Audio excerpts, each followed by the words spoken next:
ਸੋ ਹਾਂਜੀ ਦੋਸਤੋ ਸਤਿ ਸ਼੍ਰੀ ਅਕਾਲ ਜੀ। ਮੈਂ ਰਮਨਦੀਪ ਸਿੰਘ ਇੱਕ ਵਾਰੀ ਫਿਰ ਹਾਜ਼ਰ ਹਾਂ ਤੁਹਾਡੇ ਆਪਣੇ ਚੈਨਲ ਰਮਨ ਇੰਸਟੀਟਿਊਟ 'ਤੇ। ਸੋ ਸਵਾਗਤ ਕਰਦਾ ਜੀ ਇੱਕ ਵਾਰ ਤੋਂ ਫਿਰ ਸਾਰਿਆਂ ਦਾ ਚੈਨਲ ਉੱਤੇ। ਸੋ ਵੀਡੀਓ ਸ਼ੁਰੂ ਕਰਨ ਤੋਂ ਪਹਿਲਾਂ ਰਿਕੁਐਸਟ ਹੈ ਕਿ ਜਿਹੜੇ ਵਿਦਿਆਰਥੀ ਇਸ ਚੈਨਲ 'ਤੇ ਪਹਿਲੀ ਵਾਰ ਆਏ ਨੇ ਉਹ ਚੈਨਲ ਨੂੰ ਸਬਸਕ੍ਰਾਈਬ ਕਰ ਲੈਣ ਅਤੇ ਨਾਲ ਹੀ ਬੈਲ ਆਈਕਨ 'ਤੇ ਕਲਿੱਕ ਕਰ ਲੈਣ ਤਾਂ ਜੋ ਤੁਹਾਨੂੰ ਜਿਹੜੀ ਆਉਣ ਵਾਲੀ ਲੇਟੈਸਟ ਵੀਡੀਓ ਉਹ ਸਭ ਤੋਂ ਪਹਿਲਾਂ ਮਿਲਦੀ ਰਹੇ। ਸੋ ਇਸ ਚੈਨਲ ਉੱਤੇ PS ਟੈਟ, ਸੀ ਟੈਟ, ਮਾਸਟਰ ਕੇਡਰ ਅਤੇ NTT ਦੇ ਨਾਲ ਸੰਬੰਧਿਤ ਵੀਡੀਓਜ਼ ਅਪਲੋਡ ਕੀਤੀਆਂ ਜਾਂਦੀਆਂ ਨੇ। ਉਹ ਤੁਸੀਂ ਪਲੇ ਲਿਸਟ ਦੇ ਵਿੱਚੋਂ ਜਾ ਕੇ ਆਪਣੇ ਵਿਸ਼ੇ ਦੇ ਅਕੋਰਡਿੰਗ ਅਤੇ ਆਪਣੇ ਕੋਰਸ ਦੇ ਅਕੋਰਡਿੰਗ ਦੇਖ ਸਕਦੇ ਹੈਗੇ। ਸੋ ਅੱਜ ਦੇ ਸੈਸ਼ਨ ਦੇ ਵਿੱਚ ਅਸੀਂ ਨਵਾਂ ਟੌਪਿਕ ਜਿਹੜਾ ਸ਼ੁਰੂ ਕਰ ਰਹੇ ਹਾਂ। ਸੋ ਇਸ ਤੋਂ ਪਹਿਲਾਂ ਅਸੀਂ ਵਿਨ ਵੇਅਰ ਐਡ ਵਾਲਾ ਜਿਹੜਾ ਕੰਪਲੀਟ ਕਰ ਲਿਆ ਹੈ, ਤਾਂ ਅਰਲੀ ਸੁਸਾਇਟੀਜ਼ ਜਿਹੜੀਆਂ ਉਹ ਵੀ ਕੰਪਲੀਟ ਕਰ ਲਈਆਂ ਨੇ। ਫਿਰ ਅਸੀਂ ਦਾ ਫਸਟ ਫਾਰਮਰ ਐਂਡ ਹੈਡਰਸ ਜਿਹੜੇ ਉਹ ਵੀ ਕੰਪਲੀਟ ਕਰ ਲਏ ਨੇ। ਔਰ ਲਾਸਟ ਪਾਰਟ ਸਾਡਾ ਜਿਹੜਾ ਹੈ ਫਸਟ ਸਿਟੀਜ਼ ਜਿਹੜੀਆਂ ਸੀ ਉਹਨਾਂ ਨੂੰ ਵੀ ਆਪਾਂ ਡਿਸਕਸ ਕਰ ਲਿਆ ਹੈ। ਸੋ ਅੱਜ ਆਪਾਂ ਡਿਸਕਸ ਕਰਾਂਗੇ ਅਰਲੀ ਸਟੇਟਸ, ਜਿਹੜੀਆਂ ਨਵੀਆਂ ਸਟੇਟਸ ਸੀਗੀਆਂ ਉਹਨਾਂ ਦੇ ਬਾਰੇ ਗੱਲ ਕਰਾਂਗੇ, ਕਿਹੜੇ ਨਵੇਂ ਰਾਜ ਬਣੇ ਸੀਗੇ। ਸੋ ਉਹਨਾਂ ਸਾਰਿਆਂ ਦੇ ਬਾਰੇ ਜਿਹੜੇ ਹੈ MCQ ਆਪਾਂ ਕੈਲਕੂਲੇਟ ਕੀਤੇ ਨੇ, ਤਾਂ ਟੋਟਲ ਜਿਹੜੇ ਆ 60 MCQ ਬਣ ਜਾਣਗੇ।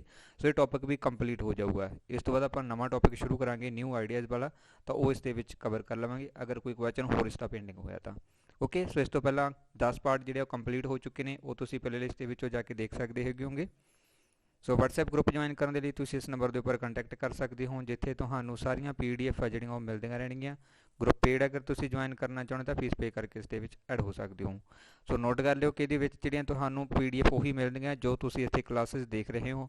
ਸੋ ਇਹ ਨਹੀਂ ਹੈ ਕੋਈ ਐਕਸਟਰਾ ਹੈ, ਜੋ ਪਹਿਲਾਂ ਤੋਂ ਥਿਊਰੀਜ਼ ਵਗੈਰਾ ਪਈਆਂ ਨੇ ਉਹ ਤੁਹਾਨੂੰ ਜ਼ਰੂਰ ਇਹਦੇ ਵਿੱਚ ਐਡ ਕਰ ਦਿੱਤੀਆਂ ਜਾਣਗੀਆਂ, ਜਿਵੇਂ ਕਿ ਪੰਜਾਬ ਦੀ ਹਿਸਟਰੀ ਹੋ ਗਈ ਜਾਂ ਕੁਝ ਹੋਰ ਜਿਹੜਾ ਰਿਲੇਟਡ ਹੈ PS ਟੈਟ ਦੇ ਨਾਲ, ਉਹ ਗਰੁੱਪ ਦੇ ਵਿੱਚੋਂ ਤੁਹਾਨੂੰ ਮਿਲਦਾ ਰਹੂਗਾ। ਬਟ ਇਸ ਤੋਂ ਇਲਾਵਾ ਜਿਹੜੀਆਂ ਹੋਰ ਚੀਜ਼ਾਂ ਨਹੀਂ ਹੁੰਦੀਆਂ ਨਾ ਕਿ ਬਾਅਦ ਦੇ ਵਿੱਚ ਤੁਸੀਂ ਡਿਮਾਂਡ ਕਰਦੇ ਹੋ ਹੋਰ ਚੀਜ਼ ਹੋਵੇ, ਉਹ ਨਹੀਂ ਮਿਲੇਗੀ ਇਹਦੇ ਵਿੱਚ। ਓਕੇ,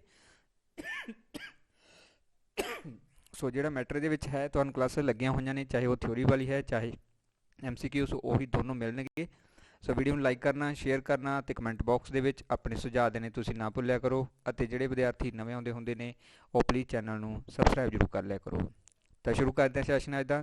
ਸੋ ਫਸਟ ਕੁਐਸਚਨ ਹੈ ਜੀ 511 ਨੰਬਰ। ਇਸ ਤੋਂ ਪਹਿਲਾਂ 510 ਕੁਐਸਚਨ ਜਿਹੜੇ ਉਹ ਕੰਪਲੀਟ ਹੋ ਚੁੱਕੇ ਨੇ, ਉਹ ਸਾਰੇ ਦੇ ਸਾਰੇ ਤੁਸੀਂ ਪਲੇ ਲਿਸਟ ਦੇ ਵਿੱਚੋਂ ਜਾ ਕੇ ਦੇਖ ਸਕਦੇ ਹੈਗੇ ਹੋ। ਸੋ ਅਸੀਂ ਅੱਜ ਗੱਲ ਕਰਾਂਗੇ ਜਿਹੜੇ ਰਾਜ ਨੇ, ਜਿਹੜੇ ਫਸਟ ਜਿਹੜੇ ਰਾਜ ਸੀਗੇ ਉਹਨਾਂ ਦੇ ਬਾਰੇ ਗੱਲ ਕਰਾਂਗੇ। ਸੋ ਪਹਿਲਾਂ ਸ਼ੁਰੂਆਤ ਕਰਦੇ ਹਾਂ ਪਹਿਲੇ ਕੁਐਸਚਨ ਤੋਂ। ਅਸ਼ਟ ਅਧਿਆਇ ਦੇ ਵਿੱਚ ਕਿੰਨੇ ਮਹਾਜਨਪਦ ਦਾ ਜ਼ਿਕਰ ਮਿਲਦਾ ਹੈ? ਸੋ ਮਹਾਜਨਪਦ ਦਾ ਜਿਹੜਾ ਅਰਥ ਹੈ ਇਹੀ ਹੈ ਕਿ ਪੁਰਾਣੇ ਸਮੇਂ ਦੇ ਵਿੱਚ, ਪ੍ਰਾਚੀਨ ਸਮੇਂ ਦੇ ਵਿੱਚ ਕਿਹੜੇ ਰਾਜ ਜਿਹੜੇ ਹੈ ਉਹ ਸਭ ਤੋਂ ਪਹਿਲਾਂ ਹੋਂਦ ਦੇ ਵਿੱਚ ਆਏ ਸੀ। ਸੋ ਮੀਨਿੰਗ ਜਿਹਦਾ ਇਹੀ ਬਣਦਾ ਹੈ। ਓਕੇ, ਤਾਂ ਅਸ਼ਟ ਅਧਿਆਇ ਦੇ ਵਿੱਚ ਜਿਹੜੇ ਮਹਾਜਨਪਦ ਸੀਗੇ ਉਹਨਾਂ ਦੀ ਗਿਣਤੀ 22 ਦਿਖਾਈ ਗਈ ਹੈ ਕਿ ਉਸ ਸਮੇਂ 22 ਵੱਡੇ ਰਾਜ ਹੁੰਦੇ ਸੀਗੇ ਭਾਰਤ ਦੇ ਵਿੱਚ। ਪੂਰੇ ਭਾਰਤ ਦੀ ਗੱਲ ਕੀਤੀ ਗਈ ਹੈ ਇਹਦੇ ਵਿੱਚ, ਇਹ ਅਸ਼ਟ ਅਧਿਆਇ ਦੇ ਵਿੱਚ ਦੱਸਿਆ ਗਿਆ ਹੈ। ਠੀਕ ਹੈ, ਸੋ ਇਹ ਅਸ਼ਟ ਅਧਿਆਇ ਸੀ ਜਿਹੜੀ ਇਹ ਪਾਣਿਨੀ ਦੀ ਦੁਆਰਾ ਲਿਖੀ ਹੋਈ ਰਚਨਾ ਸੀ। ਇਹ ਵੀ ਤੁਸੀਂ ਯਾਦ ਰੱਖਣਾ, ਹਾਲਾਂਕਿ ਤੁਹਾਨੂੰ ਮੈਂ ਕੁਐਸਚਨ ਸ਼ਾਇਦ ਕਰਵਾਇਆ ਹੋਇਆ ਵੀ ਹੈ, ਤਾਂ ਇਹ ਤੁਸੀਂ ਯਾਦ ਰੱਖਣਾ ਹੈ। ਅਸ਼ਟ ਅਧਿਆਇ ਜਿਹੜੀ ਹੈ ਉਹ ਪਾਣਿਨੀ ਦੀ ਰਚਨਾ ਹੈਗੀ। ਇਹਦੇ ਵਿੱਚ 22 ਮਹਾਜਨਪਦ ਦਾ ਜਿਹੜਾ ਹੈ ਉਹ ਜ਼ਿਕਰ ਕੀਤਾ ਹੈ। ਨੈਕਸਟ ਕੁਐਸਚਨ ਹੈ ਬੋਧੀ ਅਤੇ ਜੈਨੀ ਗ੍ਰੰਥਾਂ ਦੇ ਵਿੱਚ ਕਿੰਨੇ ਮਹਾਜਨਪਦਾਂ ਦਾ ਜਿਹੜਾ ਜ਼ਿਕਰ ਹੈ ਉਹ ਮਿਲਦਾ ਹੈ? ਸੋ ਧਿਆਨ ਰੱਖਣਾ ਕਿ ਟੋਟਲ ਅਗਰ ਅਸੀਂ ਅਸ਼ਟ ਅਧਿਆਇ ਦੇ ਅਕੋਰਡਿੰਗ ਕਰੀਏ ਤਾਂ 22 ਨੇ, ਬਟ ਮੋਸਟਲੀ ਕੁਐਸਚਨ ਜਿਹੜਾ ਆਉਂਦਾ ਹੁੰਦਾ ਹੈ ਉਹ ਇਸ ਦੇ ਅਕੋਰਡਿੰਗ ਆਉਂਦਾ ਹੁੰਦਾ ਹੈ ਕਿ ਬੋਧੀ ਜਾਂ ਜੈਨੀ ਗ੍ਰੰਥਾਂ ਦੇ ਅਕੋਰਡਿੰਗ ਮਹਾਜਨਪਦਾਂ ਦੀ ਜਿਹੜੀ ਗਿਣਤੀ ਹੈ ਉਹ ਕਿੰਨੀ ਹੈ? ਤਾਂ 16 ਹੈ, ਅਤੇ ਇਹਦੇ ਬਾਰੇ ਹੀ ਅਸੀਂ ਡਿਟੇਲ ਦੇ ਵਿੱਚ ਅੱਜ ਡਿਸਕਸ ਕਰਾਂਗੇ। ਸਾਰੇ MCQ ਬਣੇ ਹੋਏ ਨੇ, ਸੋ ਮੋਸਟਲੀ ਹਰ ਇੱਕ ਜਿਹੜਾ ਪੁਆਇੰਟ ਇਹਦੇ ਵਿੱਚੋਂ ਬਣਦਾ ਉਹ ਕਵਰ ਕੀਤਾ ਹੋਇਆ ਹੈ। ਠੀਕ ਹੈ, ਸੋ ਪੂਰੀ ਬਰੀਕੀ ਦੇ ਨਾਲ ਕੁਐਸਚਨ ਬਣਾਏ ਹੋਏ ਨੇ, ਇਹ ਨਹੀਂ ਹੈ ਕਿ ਮੋਟਾ ਜਿਹੜਾ ਕੈਲਕੂਲੇਟ ਕੀਤਾ ਹੋਇਆ ਹੈ। ਠੀਕ ਹੈ ਜੀ, ਤਾਂ 16 ਜਿਹੜੇ ਹੈ ਮਹਾਜਨਪਦ ਨੇ, ਅਤੇ 16 ਮਹਾਜਨਪਦਾਂ ਦੇ ਵਿੱਚ ਗੱਲ ਕੀਤਾ ਜਾਂਦਾ ਹੈ ਕਿ ਉਸ ਸਮੇਂ ਦੇ 16 ਵੱਡੇ ਰਾਜ ਸੀ ਜਿਹਦੇ ਵਿੱਚ ਬਹੁਤ ਛੋਟੇ ਕੇਂਦਰ ਹੁੰਦੇ ਸੀ, ਅਤੇ ਇੱਕ ਰਾਜ ਨੂੰ ਬਣਾ ਕੇ ਉਹਦੇ ਵਿੱਚ ਬਹੁਤ ਸਾਰੇ ਛੋਟੇ ਕੇਂਦਰ ਜਿਹੜੇ ਆ ਜਾਂ ਜਿਹੜੇ ਪਿੰਡ ਜਾਂ ਸ਼ਹਿਰ ਸੀ ਉਹਨਾਂ ਨੂੰ ਮਿਲਾ ਲਿਆ ਜਾਂਦਾ ਸੀ। ਠੀਕ ਹੈ, ਸੋ ਇੱਕ ਮਹਾਜਨਪਦ ਦੇ ਵਿੱਚ ਇੱਕ ਵੱਡਾ ਖੇਤਰ ਹੁੰਦਾ ਸੀਗਾ। ਨੈਕਸਟ ਹੈ ਜੀ 11ਵੀਂ ਸਦੀ ਦੇ ਵਿੱਚ 16 ਮਹਾਜਨਪਦਾਂ ਦਾ ਜਿਹੜਾ ਜ਼ਿਕਰ ਹੈ ਉਹ ਮਿਲਦਾ ਹੈ। ਤਾਂ ਬੋਧੀ ਗ੍ਰੰਥਾਂ ਦੇ ਅਕੋਰਡਿੰਗ ਅਤੇ ਜੈਨੀ ਗ੍ਰੰਥਾਂ ਦੇ ਅਕੋਰਡਿੰਗ ਜਿਹੜਾ 16 ਮਿਲਦੇ ਹੈਗੇ ਨੇ, ਅਤੇ ਇਹ ਸਮਾਂ ਸੀ ਜਿਹੜਾ ਉਹ 6ਵੀਂ ਸਦੀ ਈਸਵੀ ਪੂਰਵ ਦਾ ਸੀਗਾ। 6ਵੀਂ ਸਦੀ ਈਸਵੀ ਪੂਰਵ ਹੈ, ਸੋ ਇਹ ਜ਼ਰੂਰ ਯਾਦ ਰੱਖਣਾ, BC ਦੀ ਗੱਲ ਕੀਤੀ ਆਪਾਂ। ਓਕੇ, ਨੈਕਸਟ ਕੁਐਸਚਨ ਹੈ ਜੀ ਮਗਧ ਮਹਾਜਨਪਦ ਦੀ ਰਾਜਧਾਨੀ ਕਿਹੜੀ ਸੀ? ਸੋ ਮਗਧ ਨਾ ਬਹੁਤ ਇੰਪੋਰਟੈਂਟ ਹੈ ਇਹਦੇ ਵਿੱਚ। ਸੋ ਇਹੀ ਸਭ ਤੋਂ ਇੰਪੋਰਟੈਂਟ ਕੁਐਸਚਨ ਇਹਦੇ ਵਿੱਚ, ਕਿਉਂਕਿ ਇਹਦੇ ਬਾਰੇ ਹੀ ਜ਼ਿਆਦਾਤਰ ਪੁੱਛਦੇ ਹੁੰਦੇ ਨੇ। ਇੱਕ ਦੋ ਕੁਐਸਚਨ ਹੋਰ ਵੀ ਨੇ, ਹਾਲਾਂਕਿ ਆਪਾਂ ਡਿਸਕਸ ਸਾਰੇ ਕੀਤੇ ਹੋਏ ਨੇ। ਤਾਂ ਮਗਧ ਜਿਹੜਾ ਹੈ ਇੱਕ ਪ੍ਰਸਿੱਧ ਨਗਰ ਸੀ ਉਸ ਸਮੇਂ ਦੇ ਵਿੱਚ, ਅਤੇ ਇਸ ਦੀ ਰਾਜਧਾਨੀ ਸੀਗੀ ਰਾਜਗ੍ਰਹਿ ਜਿਹੜੀ ਇਸ ਦੀ ਰਾਜਧਾਨੀ ਸੀਗੀ। ਸੋ ਸਾਰਿਆਂ ਦੀਆਂ ਹੀ ਰਾਜਧਾਨੀਆਂ ਸੀ, ਸਾਰੀਆਂ ਹੀ ਨੋਟ ਕਰਵਾਈਆਂ ਹੋਈਆਂ ਨੇ। ਨੈਕਸਟ ਕੁਐਸਚਨ ਹੈ ਮਗਧ ਮਹਾਜਨਪਦ ਦੇ ਵਿੱਚ ਕਿਹੜੇ ਖੇਤਰ ਸ਼ਾਮਲ ਸਨ? ਮਗਧ ਮਹਾਜਨਪਦ ਦੇ ਵਿੱਚ ਸ਼ਾਮਲ ਸੀਗੇ ਜੀ ਬਿਹਾਰ, ਪਟਨਾ ਅਤੇ ਗਇਆ। ਸੋ ਇਹ ਤਿੰਨ ਖੇਤਰ ਜਿਹੜੇ ਸੀਗੇ ਇਹ ਮਗਧ ਦੇ ਵਿੱਚ ਆਉਂਦੇ ਸੀਗੇ। ਵਰਤਮਾਨ ਸਮੇਂ ਵਾਲਾ ਬਿਹਾਰ, ਪਟਨਾ ਅਤੇ ਗਇਆ, ਜਿੱਥੇ ਜਿਹੜਾ ਕਹਿ ਸਕਦੇ ਨਾ ਮਹਾਤਮਾ ਬੁੱਧ ਨੂੰ ਗਿਆਨ ਦੀ ਪ੍ਰਾਪਤੀ ਹੋਈ ਸੀਗੀ। ਸੋ ਉੱਥੇ ਜਿਹੜਾ ਕਹਿ ਸਕਦੇ ਹੈਗੇ ਆ ਸਾਰਾ ਕੁਝ ਇਹ ਜਾਣੀ ਕਿ ਤਿੰਨ ਰਾਜ ਦੇ ਵਿੱਚ ਆ ਗਏ ਸੀਗੇ, ਜਿਹੜੇ ਕਿ ਮਗਧ ਦੇ ਅਧੀਨ ਆਉਂਦੇ ਸੀਗੇ ਪ੍ਰਾਚੀਨ ਸਮੇਂ ਦੇ ਵਿੱਚ। ਨੈਕਸਟ ਕੁਐਸਚਨ ਹੈ ਜੀ, ਬਿੰਬਸਾਰ ਨੇ ਮਗਧ ਤੇ ਕਦੋਂ ਤੱਕ ਸ਼ਾਸਨ ਕੀਤਾ? ਸੋ ਇਹ ਮਗਧ ਦੇ ਉੱਪਰ ਕਾਫੀ ਸਮੇਂ ਤੱਕ ਸ਼ਾਸਨ ਕਰਦੇ ਰਹੇ ਹੈਗੇ ਨੇ, ਤਾਂ ਇਹ 543 ਤੋਂ ਲੈ ਕੇ 493 ਈਸਵੀ ਤੱਕ ਸ਼ਾਸਨ ਕਰਦੇ ਰਿਹਾ ਜੀ ਬਿੰਬਸਾਰ ਮਗਧ ਦੇ ਉੱਪਰ, ਜੋ ਕਿ ਉਸ ਸਮੇਂ ਦੇ ਵਿੱਚ ਇੱਕ ਮਹਾਜਨਪਦ ਦੇ ਰੂਪ ਦੇ ਵਿੱਚ ਹੁੰਦਾ ਸੀਗਾ ਮਗਧ। ਨੈਕਸਟ ਕੁਐਸਚਨ ਹੈ ਜੀ, ਅਜਾਤ ਸ਼ਤਰੂ ਨੇ ਮਗਧ ਤੇ ਕਦੋਂ ਤੱਕ ਸ਼ਾਸਨ ਕੀਤਾ? ਸੋ ਇਹਨਾਂ ਦੇ ਦੋਨਾਂ ਦੇ ਟਾਈਮ ਪੀਰੀਅਡ ਜ਼ਰੂਰ ਯਾਦ ਰੱਖਣਾ, ਓਕੇ। ਤਾਂ ਇਹ 1493 ਤੋਂ ਲੈ ਕੇ 461 ਈਸਵੀ ਪੂਰਵ ਤੱਕ ਰਿਹਾ ਸੀ। ਬਿੰਬਸਾਰ ਸੀ ਜਿਹੜਾ ਉਹ 543 ਤੋਂ ਲੈ ਕੇ 493 ਤੱਕ ਸੀਗਾ, ਅਤੇ ਅਜਾਤਸ਼ਤਰੂ ਸੀਗਾ ਜਿਹੜਾ ਉਹ 493 ਤੋਂ ਲੈ ਕੇ 461 ਤੱਕ ਸੀਗਾ। ਨੈਕਸਟ ਕੁਐਸਚਨ ਹੈ ਜੀ, ਅੰਗ ਮਹਾਜਨਪਦ ਦੀ ਰਾਜਧਾਨੀ ਕਿਹੜੀ ਸੀ? ਸੋ ਇਹ ਵੀ ਇੱਕ ਵੱਡਾ ਮਹਾਜਨਪਦ ਸੀਗਾ ਉਸ ਦੇ ਵਿੱਚ, ਜਿਹਦਾ ਨਾਮ ਅੰਗ ਸੀਗਾ। ਕਈ ਵਾਰ ਵੈਸੇ ਕੁਐਸਚਨ ਆਉਂਦਾ ਤਾਂ ਉੱਥੇ ਤੁਸੀਂ ਨਾ ਕਨਫਿਊਜ਼ ਜਿਹੜਾ ਹੈ ਉਹ ਨਹੀਂ ਹੋਣਾ ਹੈਗਾ। ਤਾਂ ਮਹਾਜਨਪਦ ਦੀ ਜਿਹੜੀ ਰਾਜਧਾਨੀ ਸੀਗੀ ਇਹਨਾਂ ਦੇ ਵਿੱਚ ਉਹ ਚੰਪਾ ਸੀਗੀ। ਚੰਪਾ ਨੂੰ ਜਿਹੜਾ ਹੈ ਉਸਦੀ ਰਾਜਧਾਨੀ ਘੋਸ਼ਿਤ ਕੀਤਾ ਹੋਇਆ ਸੀ, ਕਿਉਂਕਿ ਇਹ ਪ੍ਰਮੁੱਖ ਸੀਗੇ ਉੱਥੇ। ਨੈਕਸਟ ਕੁਐਸਚਨ ਹੈ, ਅੰਗ ਮਹਾਜਨਪਦ ਦੇ ਵਿੱਚ ਵਰਤਮਾਨ ਦੇ ਕਿਹੜੇ ਖੇਤਰ ਆਉਂਦੇ ਹੈਗੇ ਨੇ? ਇਹ ਜ਼ਰੂਰ ਯਾਦ ਕਰ ਲੈਣਾ ਵੀ, ਠੀਕ ਹੈ, ਸਾਰਿਆਂ ਦੀ ਯਾਦ ਕਰ ਲੈਣਾ ਜਿੰਨੇ ਵੀ ਮੈਂ ਇਹਦੇ ਵਿੱਚ ਐਡ ਕੀਤੇ ਹੋਏ ਨੇ। ਨੈਕਸਟ ਹੈ ਜੀ ਅੰਗ ਮਹਾਜਨਪਦ ਦੀ ਜਿਹੜੀ ਰਾਜਧਾਨੀ ਸੀਗੀ ਉਹ ਚੰਪਾ ਸੀ, ਅਤੇ ਇਹਦੇ ਵਿੱਚ ਭਾਗਲਪੁਰ ਤੇ ਮੁੰਗੇਰ ਦੇ ਜਿਹੜੇ ਖੇਤਰ ਆਉਂਦੇ ਸੀ, ਇਹਨਾਂ ਦੋਨਾਂ ਤੋਂ ਮਿਲਾ ਕੇ ਬਣਿਆ ਸੀਗਾ ਅੰਗ ਮਹਾਜਨਪਦ। ਨੈਕਸਟ ਕੁਐਸਚਨ ਹੈ, ਕਾਸ਼ੀ ਮਹਾਜਨਪਦ ਦੀ ਰਾਜਧਾਨੀ ਕਿਹੜੀ ਸੀ ਜੀ? ਤਾਂ ਕਾਸ਼ੀ ਮਹਾਜਨਪਦ ਦੀ ਰਾਜਧਾਨੀ ਸੀ ਜੀ ਵਾਰਾਣਸੀ, ਜੋ ਅੱਜ ਵੀ ਸਾਡੇ ਕੋਲੇ ਹੈ ਨਾ, ਸੋ ਅੱਜ ਵੀ ਉਸਦਾ ਨਾਮ ਜਿਹੜਾ ਵਾਰਾਣਸੀ ਹੀ ਹੈ। ਨੈਕਸਟ ਹੈ ਜੀ 21 ਨੰਬਰ, ਜੋ ਇੱਕ ਪ੍ਰਸਿੱਧ ਧਾਰਮਿਕ ਕੇਂਦਰ ਹੈ ਨਾ। ਨੈਕਸਟ ਹੈ ਜੀ 21 ਨੰਬਰ, ਕੌਸ਼ਲ ਮਹਾਜਨਪਦ ਦੇ ਵਿੱਚ ਕਿਹੜੇ ਖੇਤਰ ਸ਼ਾਮਲ ਸੀਗੇ? ਸੋ ਕੌਸ਼ਲ ਵੀ ਇੱਕ ਮਹਾਜਨਪਦ ਸੀਗਾ। ਸੋ ਇਹਦੇ ਵਿੱਚ ਫੈਜ਼ਾਬਾਦ ਤੇ ਗੌਂਡ ਜਿਹੜੇ ਦੋ ਕੇਂਦਰ ਸੀਗੇ, ਅਤੇ ਇਹਨਾਂ ਦੋਨਾਂ ਤੋਂ ਮਿਲਾ ਕੇ ਬਣਿਆ ਹੋਇਆ ਸੀ ਕੌਸ਼ਲ ਮਹਾਜਨਪਦ, ਠੀਕ ਹੈ। ਕੋਈ ਛੋਟਾ ਜਿਹਾ ਕੇਂਦਰ ਨਹੀਂ ਸੀ ਕਿ ਫੈਜ਼ਾਬਾਦ ਇੱਕ ਛੋਟਾ ਜਿਹਾ ਪਿੰਡ ਜੈਸੇ, ਇਸ ਤਰ੍ਹਾਂ ਨਹੀਂ ਸੀ। ਬਹੁਤ ਵੱਡੇ ਖੇਤਰ ਸੀਗੇ, ਬਹੁਤ ਵੱਡੀ ਪਾਪੂਲੇਸ਼ਨ ਰਹਿੰਦੀ ਸੀਗੀ, ਇਹ ਪੂਰੇ ਨੂੰ ਮਿਲਾ ਕੇ ਜਿਹੜਾ ਇਹ ਬਣਾਏ ਹੋਏ ਸੀਗੇ। ਨੈਕਸਟ ਹੈ ਜੀ, ਕੌਸ਼ਲ ਮਹਾਜਨਪਦ ਦੀ ਰਾਜਧਾਨੀ ਕਿਹੜੀ ਸੀ? ਸੋ ਇਸ ਦੀ ਰਾਜਧਾਨੀ ਸੀਗੀ ਜੀ ਸਰਾਵਸਤੀ, ਠੀਕ ਹੈ। ਸਰਾਵਸਤੀ ਜਿਹੜੀ ਹੈ ਉਹ ਕੌਸ਼ਲ ਮਹਾਜਨਪਦ ਦੀ ਰਾਜਧਾਨੀ ਸੀ। ਨੈਕਸਟ ਹੈ ਜੀ, ਕੌਸ਼ਲ ਦਾ ਮਹੱਤਵਪੂਰਨ ਨਗਰ ਕਿਹੜਾ ਸੀ? ਸੋ ਧਿਆਨ ਰੱਖਣਾ, ਦੋ ਕੇਂਦਰ ਇਹਦੇ ਵਿੱਚ ਆ ਗਏ, ਪਹਿਲਾਂ ਫੈਜ਼ਾਬਾਦ ਤੇ ਕੌਂਡ ਆ ਗਏ ਨੇ, ਫਿਰ ਇਹਦੀ ਰਾਜਧਾਨੀ ਦੀ ਗੱਲ ਕੀਤੀ ਆਪਾਂ ਸਰਾਵਸਤੀ, ਫਿਰ ਇਸ ਤੋਂ ਬਾਅਦ ਪ੍ਰਮੁੱਖ ਦੀ ਕੇਂਦਰ ਦੀ ਗੱਲ ਕੀਤੀ ਹੈ ਕਿ ਮਹੱਤਵਪੂਰਨ ਨਗਰ ਕਿਹੜਾ ਸੀ ਇਹਦਾ ਕੌਸ਼ਲ ਦਾ, ਤਾਂ ਉਹ ਸੀ ਅਯੋਧਿਆ, ਠੀਕ ਹੈ। ਅਯੋਧਿਆ ਜਿਹੜਾ ਹੈ ਸਾਡੇ ਰਾਮ ਨਾਲ ਜੁੜਿਆ ਹੋਇਆ, ਸ਼੍ਰੀ ਰਾਮ ਜੀ ਨਾਲ, ਸੋ ਇਸ ਕਰਕੇ ਇਸ ਨੂੰ ਯਾਦ ਰੱਖਣਾ, ਕੌਸ਼ਲ ਦੇ ਵਿੱਚ ਪੈਂਦਾ ਹੈ ਜੀ ਅਯੋਧਿਆ। ਨੈਕਸਟ ਕੁਐਸਚਨ ਹੈ ਜੀ 24 ਨੰਬਰ, ਮਹਾਕੌਸ਼ਲ ਕਿੱਥੋਂ ਦਾ ਸ਼ਾਸਕ ਸੀਗਾ ਜੀ? ਸੋ ਮਹਾਕੌਸ਼ਲ ਸੀ ਜਿਹੜਾ ਉਹ ਕੌਸ਼ਲ ਦਾ ਸੀਗਾ ਸ਼ਾਸਕ, ਠੀਕ ਹੈ।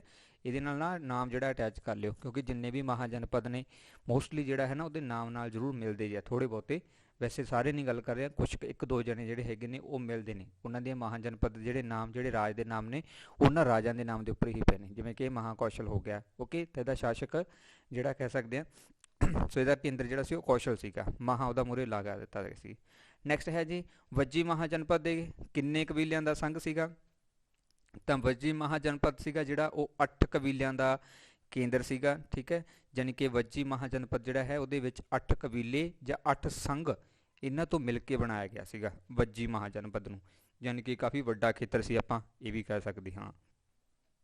ਨੈਕਸਟ ਕੁਐਸਚਨ ਹੈ ਜੀ, ਵੱਜੀ ਦੇ ਪ੍ਰਸਿੱਧ ਸੰਘਾਂ ਦੇ ਨਾਮ।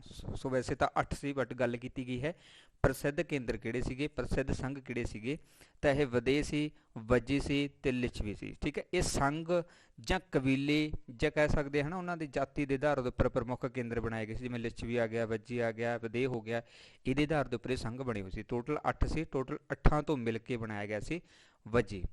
ਨੈਕਸਟ ਹੈ ਜੀ, ਰਾਜਾ ਜਨਕ ਵਧੇ ਦੇ ਸਮੇਂ ਰਾਜਧਾਨੀ ਕਿਹੜੀ ਸੀਗੀ? ਰਾਜਾ ਜਨਕ ਵਧੇ ਦੇ ਸਮੇਂ ਰਾਜਧਾਨੀ ਕਿਹੜੀ ਸੀਗੀ? ਸੋ ਰਾਈਟ ਹੈ ਇਸਦਾ ਆਨਸਰ ਜੀ ਮਿਥਿਲਾ, ਠੀਕ ਹੈ। ਸੋ ਵਧੇ ਤੁਹਾਨੂੰ ਇੱਥੇ ਦੱਸ ਦਿੱਤਾ ਹੈ ਕਿ ਵਧੇ ਸੰਘ ਦੇ ਨਾਲ ਰਿਲੇਟਡ ਸੀ, ਅਤੇ ਰਾਜਾ ਜਨਕ ਵਧੇ ਜਿਹੜਾ ਹੈ ਇੱਥੋਂ ਦਾ ਜਿਹੜਾ ਸ਼ਾਸਕ ਸੀਗਾ, ਅਤੇ ਇਸ ਸਮੇਂ ਪੁੱਛਿਆ ਗਿਆ ਹੈ ਕਿ ਵਧੇ ਸੀ ਜਿਹੜਾ ਉਹਦੀ ਰਾਜਧਾਨੀ ਕਿਹੜੀ ਸੀ? ਤਾਂ ਮਿਥਿਲਾ ਜਿਹੜੀ ਹੈ ਉਸਦੀ ਰਾਜਧਾਨੀ ਸੀਗੀ ਉਸ ਸਮੇਂ। ਨੈਕਸਟ ਹੈ ਜੀ, ਵੱਜੀ ਗਣਰਾਜ ਦੀ ਰਾਜਧਾਨੀ ਕਿਹੜੀ ਸੀ ਜੀ? ਸੋ ਵੱਜੀ ਗਣਰਾਜ ਦੀ ਰਾਜਧਾਨੀ ਸੀ ਜੀ ਵੈਸ਼ਾਲੀ, ਵੈਸ਼ਾਲੀ ਜਿਹੜੀ ਹੈ ਇਸਦੀ ਰਾਜਧਾਨੀ ਸੀਗੀ। ਨੈਕਸਟ ਹੈ ਜੀ, ਮੱਲ ਮਹਾਜਨਪਦ ਕਿੰਨੇ ਭਾਗਾਂ ਦੇ ਵਿੱਚ ਵੰਡਿਆ ਹੋਇਆ ਸੀ ਜੀ? ਸੋ ਮੱਲ ਮਹਾਜਨਪਦ ਜਿਹੜਾ ਹੈ ਉਹ 2 ਭਾਗਾਂ ਦੇ ਵਿੱਚ ਵੰਡਿਆ ਹੋਇਆ ਸੀਗਾ। ਸੋ ਇਸ ਦੀਆਂ ਰਾਜਧਾਨੀਆਂ ਵੀ ਨੋਟ ਕਰ ਲਿਓ ਕਿ ਮੱਲ ਜਹਾਂਪਦ ਜਿਹੜਾ ਸੀ ਇਹ ਦੋ ਭਾਗਾਂ ਦੇ ਵਿੱਚ ਵੰਡਿਆ ਹੋਇਆ ਸੀ। ਇਹਨਾਂ ਦੋਨਾਂ ਦੀਆਂ ਜਿਹੜੀਆਂ ਉਹ ਰਾਜਧਾਨੀਆਂ ਵੀ ਵੱਖ-ਵੱਖ ਸੀਗੀਆਂ। ਦੋ ਭਾਗ ਆਪਾਂ ਗੱਲ ਕੀਤੀ ਹੈ ਤਾਂ ਇਸ ਲਈ ਦੋ ਸੀਗੀਆਂ, ਇੱਕ ਸੀ ਕੁਸ਼ੀਨ ਨਗਰ ਅਤੇ ਦੂਸਰੀ ਸੀਗੀ ਪਾਵਾ। ਜਿਹੜਾ ਕੁਸ਼ੀਨ ਨਗਰ ਸੀ ਇਹ ਮਹਾਤਮਾ ਬੁੱਧ ਦੇ ਦੇਹਾਂਤ ਦੇ ਨਾਲ ਸੰਬੰਧਿਤ ਖੇਤਰ ਹੈ, ਅਤੇ ਪਾਵਾ ਉਹ ਖੇਤਰ ਹੈ ਜਿੱਥੇ ਮਹਾਤਮਾ ਬੁੱਧ ਨੇ ਆਪਣਾ ਅੰਤਮ ਭੋਜਨ ਜਿਹੜਾ ਹੈ ਉਹ ਕੀਤਾ ਸੀਗਾ। ਓਕੇ, ਨੈਕਸਟ ਹੈ ਜੀ ਮੱਲ ਦੇ ਵਿੱਚ ਕਿਹੜੇ ਖੇਤਰ ਸ਼ਾਮਿਲ ਸਨ। ਸੋ ਮੱਲ ਦੇ ਵਿੱਚ ਖੇਤਰ ਸ਼ਾਮਿਲ ਸੀਗੇ ਜੀ ਗੋਰਖਪੁਰ, ਸਿਧਾਰਥ ਨਗਰ, ਇਹ ਉੱਤਰ ਪ੍ਰਦੇਸ਼ ਦੇ ਵਿੱਚ ਖੇਤਰ ਸੀ। ਇਹ ਦੋਨੋਂ ਦੇ ਦੋਨੇ ਜਿਹੜੇ ਸੀ ਮੱਲ ਮਹਾਜਨਪਦ ਦੇ ਵਿੱਚ ਸ਼ਾਮਿਲ ਸੀਗੇ। ਨੈਕਸਟ ਕੁਐਸਚਨ ਹੈ ਜੀ ਵਤਸ ਮਹਾਜਨਪਦ ਦੀ ਰਾਜਧਾਨੀ ਕਿਹੜੀ ਸੀ ਜੀ। ਸੋ ਵਤਸ ਮਹਾਜਨਪਦ ਦੀ ਰਾਜਧਾਨੀ ਇਹਨਾਂ ਦੇ ਵਿੱਚੋਂ ਸੀਗੀ ਜੀ ਕੌਸ਼ਾਬੀ। ਕੌਸ਼ਾਬੀ ਰਾਜਧਾਨੀ ਸੀਗੀ ਜੀ ਵਤਸ ਮਹਾਜਨਪਦ ਦੀ। ਨੈਕਸਟ ਕੁਐਸਚਨ ਹੈ ਜੀ ਵਤਸ ਦਾ ਪ੍ਰਸਿੱਧ ਸ਼ਾਸਕ ਕੌਣ ਸੀ ਜੀ। ਸੋ ਵਤਸ ਜਿਹੜਾ ਹੈ ਮਹਾਜਨਪਦ ਸੀ, ਇਹਦੀ ਰਾਜਧਾਨੀ ਕੌਸਾਬੀ ਸੀ ਅਤੇ ਇਸ ਦਾ ਪ੍ਰਸਿੱਧ ਸ਼ਾਸਕ ਸੀਗਾ ਜੀ ਉਸ ਸਮੇਂ ਉਦਜੈਨ। ਉਦਜੈਨ ਜਿਹੜਾ ਹੈ ਉਹ ਇਸ ਦਾ ਪ੍ਰਸਿੱਧ ਸ਼ਾਸਕ ਰਿਹਾ ਹੈ। ਵੈਸੇ ਜ਼ਿਆਦਾ ਨਹੀਂ ਆਉਂਦੇ ਹੈਗੇ ਇਸ ਵਿੱਚੋਂ ਕਿ ਰਾਜਾ ਕੌਣ ਸੀਗਾ, ਠੀਕ ਹੈ। ਪ੍ਰਮੁੱਖ ਜੇ ਗੰਧਾਰ ਹੋ ਗਿਆ, ਇਸ ਤੋਂ ਇਲਾਵਾ ਮਗਧ ਹੋ ਗਿਆ, ਕੌਸਾਬੀ ਹੋ ਗਿਆ, ਬਸ ਇਸ ਤਰ੍ਹਾਂ ਦੇ ਕੁਝ ਪ੍ਰਮੁੱਖ ਜੇ ਕੇਂਦਰ ਹੀ ਹੋਣਗੇ। ਨੈਕਸਟ ਹੈ ਜੀ ਕੁਰੂ ਮਹਾਜਨਪਦ ਵਿੱਚ ਕਿਹੜੇ ਖੇਤਰ ਸ਼ਾਮਲ ਸੀਗੇ। ਸੋ ਕੁਰੂ ਵੀ ਜਿਹੜਾ ਹੈ ਇੱਕ ਮਹਾਜਨਪਦ ਸੀ, ਇਹਦੇ ਵਿੱਚ ਵਰਤਮਾਨ ਸਮੇਂ ਦੇ ਦਿੱਲੀ ਅਤੇ ਮੇਰਠ ਵਾਲੇ ਜਿਹੜੇ ਖੇਤਰ ਨੇ ਇਹ ਸ਼ਾਮਲ ਸੀਗੇ ਕੁਰੂ ਮਹਾਜਨਪਦ ਦੇ ਵਿੱਚ। ਓਕੇ, ਨੈਕਸਟ ਹੈ ਜੀ ਕੁਰੂ ਮਹਾਜਨਪਦ ਦੀ ਰਾਜਧਾਨੀ ਕਿਹੜੀ ਹੈ। ਸੋ ਇਹਦੀ ਰਾਜਧਾਨੀ ਸੀ ਜੀ ਇੰਦਰਪ੍ਰਸਥ, ਜੋ ਕਿ ਕਾਫੀ ਲੰਬੇ ਸਮੇਂ ਤੱਕ ਭਾਰਤ ਦੀ ਰਾਜਧਾਨੀ ਵੀ ਰਹੀ ਹੈ ਨਾ। ਸੋ ਇੰਦਰਪ੍ਰਸਥ ਜਿਹੜੀ ਹੈ ਉਹ ਕੁਰੂ ਮਹਾਜਨਪਦ ਦੀ ਰਾਜਧਾਨੀ ਸੀਗੀ। ਨੈਕਸਟ ਹੈ ਜੀ ਪੰਚਾਲ ਮਹਾਜਨਪਦ ਦੀ ਰਾਜਧਾਨੀ ਕਿਹੜੀ ਸੀ ਜੀ। ਸੋ ਪੰਚਾਲ ਦੀਆਂ ਜਿਹੜੀਆਂ ਹੈ ਦੋ ਰਾਜਧਾਨੀਆਂ ਸੀ, ਕਿਉਂਕਿ ਉਹਨੂੰ ਦੋ ਭਾਗਾਂ ਦੇ ਵਿੱਚ ਵੰਡਿਆ ਗਿਆ ਸੀ, ਇੱਕ ਉੱਤਰੀ ਪੰਚਾਲ ਦੇ ਵਿੱਚ ਅਤੇ ਦੂਸਰਾ ਦੱਖਣੀ ਪੰਚਾਲ ਦੇ ਵਿੱਚ। ਜਿਹੜਾ ਉੱਤਰੀ ਪੰਚਾਲ ਸੀ ਉਹਦੀ ਰਾਜਧਾਨੀ ਸੀ ਆਸ਼ਤਰ ਅਤੇ ਦੂਸਰਾ ਸੀ ਦੱਖਣੀ ਪੰਚਾਲ, ਇਹਦੀ ਰਾਜਧਾਨੀ ਸੀਗੀ ਕਾਮਪਿਲੈਸ਼। ਸੋ ਇਹਦੀ ਰਾਜਧਾਨੀ ਸੀਗੀ। ਓਕੇ, ਨੈਕਸਟ ਹੈ ਜੀ ਮਤਸਜ ਮਹਾਜਨਪਦ ਦੇ ਵਿੱਚ ਕਿਹੜੇ ਖੇਤਰ ਸ਼ਾਮਲ ਸਨ। ਸੋ ਮਤਸਜ ਮਹਾਜਨਪਦ ਦੇ ਵਿੱਚ ਸ਼ਾਮਲ ਸੀ ਜੀ ਖੇਤਰ ਜੈਪੁਰ, ਅਲਵਰ, ਭਰਤਪੁਰ, ਇਹ ਸਾਰੇ ਦੇ ਸਾਰੇ ਕੇਂਦਰ ਜਿਹੜੇ ਸੀ ਮਤਸ ਮਹਾਜਨਪਦ ਦੇ ਵਿੱਚ ਸ਼ਾਮਲ ਸੀਗੇ। ਨੈਕਸਟ ਹੈ ਜੀ ਮਤਸਜ ਦੀ ਰਾਜਧਾਨੀ ਕਿਹੜੀ ਸੀਗੀ। ਮਤਸਜ ਜਿਹੜਾ ਸੀਗਾ ਇਹ ਵੀ ਇੱਕ ਮਹਾਜਨਪਦ ਸੀ ਜਿਹਦੇ ਵਿੱਚ ਜੈਪੁਰ, ਅਲਵਰ ਅਤੇ ਭਰਤਪੁਰ ਜਿਹੜੇ ਸ਼ਾਮਲ ਸੀ। ਇਹਦੀ ਰਾਜਧਾਨੀ ਕਿਹੜੀ ਸੀ ਜੀ ਵਿਰਾਟ ਨਗਰੀ। ਵਿਰਾਟ ਨਗਰੀ ਜਿਹੜੀ ਸੀਗੀ ਜੀ ਇਹ ਮਤਸਜ ਦੀ ਜਿਹੜੀ ਹੈ ਰਾਜਧਾਨੀ ਸੀ। ਨੈਕਸਟ ਕੁਐਸਚਨ ਹੈ ਜੀ ਚੇਂਦੀ ਮਹਾਜਨਪਦ ਦੀ ਰਾਜਧਾਨੀ ਕਿਹੜੀ ਸੀ ਜੀ। ਸੋ ਚੇਂਦੀ ਮਹਾਜਨਪਦ ਦੀ ਰਾਜਧਾਨੀ ਸੀ ਜੀ ਸ਼ੁਕਤੀਮਤੀ। ਸ਼ੁਕਤੀਮਤੀ ਜਿਹੜੀ ਹੈ ਉਹ ਚੇਂਦੀ ਮਹਾਜਨਪਦ ਦੀ ਰਾਜਧਾਨੀ ਸੀਗੀ।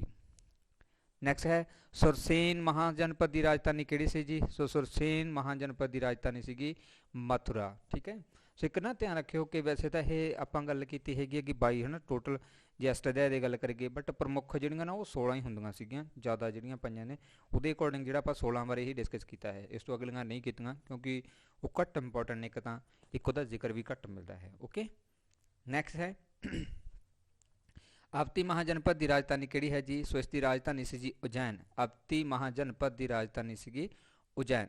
ਨੈਕਸਟ ਕੁਐਸਚਨ ਹੈ ਅਵਤੀ ਮਹਾਜਨਪਦ ਕਿਹੜੇ ਖੇਤਰ ਦੇ ਵਿੱਚ ਸਥਿਤ ਸੀ। ਸੋ ਇਹਦੇ ਵਿੱਚ ਸ਼ਾਮਲ ਆਉਂਦੇ ਸੀ ਜੀ ਮੱਧ ਪ੍ਰਦੇਸ਼। ਮੱਧ ਪ੍ਰਦੇਸ਼ ਦੇ ਵਿੱਚ ਸਥਿਤ ਸੀਗਾ ਜੀ ਜੋ ਅਵਤੀ ਮਹਾਜਨਪਦ ਹੈ, ਯਾਨੀ ਕਿ ਅੱਜ ਦਾ ਮੱਧ ਪ੍ਰਦੇਸ਼ ਸੀ ਅਤੇ ਉਸ ਸਮੇਂ ਦੇ ਵਿੱਚ ਅਵਤੀ ਮਹਾਜਨਪਦ ਕਹਾਉਂਦਾ ਸੀ। ਨੈਕਸਟ ਹੈ ਅਵਤੀ ਮਹਾਜਨਪਦ ਦਾ ਪ੍ਰਸਿੱਧ ਸ਼ਾਸਕ ਕਿਹੜਾ ਸੀ ਜੀ। ਸੋ ਇਸ ਦਾ ਸ਼ਾਸਕ ਸੀ ਰਾਜਾ ਪ੍ਰਜੋਤ। ਪ੍ਰਜੋਤ ਜਿਹੜਾ ਸੀ ਉਹ ਅਵਤੀ ਮਹਾਜਨਪਦ ਦਾ ਜਿਹੜਾ ਹੈ ਰਾਜਾ ਸੀ ਜੀ, ਪ੍ਰਸਿੱਧ ਸ਼ਾਸਕ ਸੀ, ਇਹ ਵੀ ਯਾਦ ਰੱਖਣਾ। ਨੈਕਸਟ ਹੈ ਅਸ਼ਮਕ ਮਹਾਜਨਪਦ ਦੀ ਰਾਜਧਾਨੀ ਕਿਹੜੀ ਸੀ ਜੀ। ਸੋ ਇਸ ਦੀ ਰਾਜਧਾਨੀ ਸੀ ਜੀ ਪੋਟਲਾ ਜਾਂ ਪੋਤਨਾ। ਅਸ਼ਮਕ ਮਹਾਜਨਪਦ ਸੀ ਜਿਹੜਾ ਉਸ ਦੀ ਰਾਜਧਾਨੀ ਦਾ ਨਾਮ ਸੀਗਾ ਜੀ ਪੋਟਲਾ ਜਾਂ ਪੋਤਨਾ। ਨੈਕਸਟ ਹੈ ਜੀ 45 ਨੰਬਰ ਕੰਬੋਜ ਮਹਾਜਨਪਦ ਦੀ ਰਾਜਧਾਨੀ ਕਿਹੜੀ ਸੀ ਜੀ। ਸੋ ਕੰਬੋਜ ਮਹਾਜਨਪਦ ਦੀ ਰਾਜਧਾਨੀ ਸੀ ਰਾਜਪੁਰਾ। ਸੋ ਅੱਜ ਵਾਲਾ ਰਾਜਪੁਰਾ ਨਹੀਂ ਜਿਹੜਾ ਸਾਡਾ ਪਟਿਆਲੇ ਕੋਲੇ ਪੈਂਦਾ, ਉਹ ਵਾਲਾ ਨਹੀਂ ਹੈ, ਇਹ ਹੋਰ ਸੀਗਾ ਉਸ ਸਮੇਂ ਦੇ ਵਿੱਚ। ਓਕੇ, ਕੰਬੋਜ ਮਹਾਜਨਪਦ ਦੀ ਰਾਜਧਾਨੀ ਸੀ ਇਹਨਾਂ ਦੇ ਵਿੱਚੋਂ ਰਾਜਪੁਰਾ। ਨੈਕਸਟ ਹੈ ਜੀ 5ਵੀਂ ਸਦੀ ਈਸਵੀ ਪੂਰਵ ਦੇ ਵਿੱਚ ਕੰਬੋਜ ਦੇ ਉੱਪਰ ਕਿਸ ਦਾ ਸ਼ਾਸਨ ਸੀਗਾ ਜੀ। ਇਹ ਯਾਦ ਰੱਖ ਲੈਣਾ ਬਈ, ਇਹ ਡੇਰੀਅਸ ਸੀਗਾ ਜੋ ਕਿ ਈਰਾਨ ਦਾ ਸ਼ਾਸਕ ਸੀਗਾ। ਇਸ ਨੇ ਜਿਹੜਾ ਹੈ ਕੰਬੋਜ ਦੇ ਉੱਪਰ ਆਪਣਾ ਸ਼ਾਸਨ ਇਸਟੈਬਲਿਸ਼ ਕਰ ਲਿਆ ਸੀ 5ਵੀਂ ਸਦੀ ਈਸਵੀ ਪੂਰਵ ਦੇ ਵਿੱਚ। ਨੈਕਸਟ ਕੁਐਸਚਨ ਹੈ ਗੰਧਾਰ ਮਹਾਜਨਪਦ ਦੇ ਵਿੱਚ ਕਿਹੜੇ ਖੇਤਰ ਸ਼ਾਮਲ ਸੀ। ਇੱਕ ਤਾਂ ਗੰਧਾਰ ਅਤੇ ਇੱਕ ਮਗਧ, ਇਹਨਾਂ 'ਤੇ ਜ਼ਿਆਦਾ ਫੋਕਸ ਕਰ ਲਿਓ ਕਿਉਂਕਿ ਇਹੀ ਸਭ ਤੋਂ ਵੱਧ ਇੰਪੋਰਟੈਂਟ ਨੇ।